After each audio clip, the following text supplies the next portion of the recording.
Pant પેરની અંદર આજે તમારા માટે એક જોરદાર ડિઝાઇન એડ કરેલી છે। બે કલર ઓપ્શન રહેવાના છે। ફર્સ્ટ વાળો ઓનિયન પિંક કલર રહેવાનો છે। જોઈ લો નેકનું વર્ક એકદમ જોરદાર એમ્બ્રોઇડરી વિથ હેન્ડવર્કનું આખું કામ રહેવાનું છે। સિમ્પલ સોબર વર્ક રહેશે।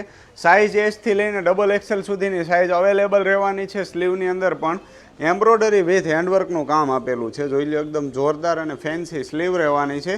સાઈડમાં પણ આ રીતના ફેન્સી લટકણ આપેલા છે। ઓનલાઈન ઓર્ડર કરવા માટે સ્ક્રીનશોટ લઈને વોટ્સઅપ કરી દો। ઓલ ઇન્ડિયા શિપિંગ ફ્રીમાં પીસ તમને મળી જવાનું છે। ફેબ્રિક રહેવાનું છે ગજી સિલ્ક એકદમ હેવી અને સોફ્ટ ગજી સિલ્ક ફેબ્રિક રહેશે। દુપટ્ટો આ રીતનો જરી બોર્ડર સાથેનો જેકાર્ડ દુપટ્ટો રહેવાનો છે। બીજો કલર ઓપ્શન તમને બતાવી દઉં। મોરપીસ બ્લુ કલર રહેવાનો છે। સેમ એસ સાઇઝથી લઈને ડબલ એક્સેલ સુધીની સાઇઝ અને જોરદાર કલર કોમ્બિનેશન રહેવાનું છે બંને પીસનું। ઓનલાઈન ઓર્ડર કરી લેજો। એકદમ જોરદાર ડિઝાઇન છે। શોપ વિઝિટ કરવી હોય તો શોપ વિઝિટ કરી શકો છો। લિમિટેડ સ્ટોક રહેવાનો છે અને આવું જ નવું કલેક્શન જોવા માટે અમારી આઈડી ફોલો કરી લેજો અને લાઇક શેર ફોલો કરવાનું ભૂલતા નહીં। વિડીયો ગમે ન તો થેન્ક યુ સો મચ।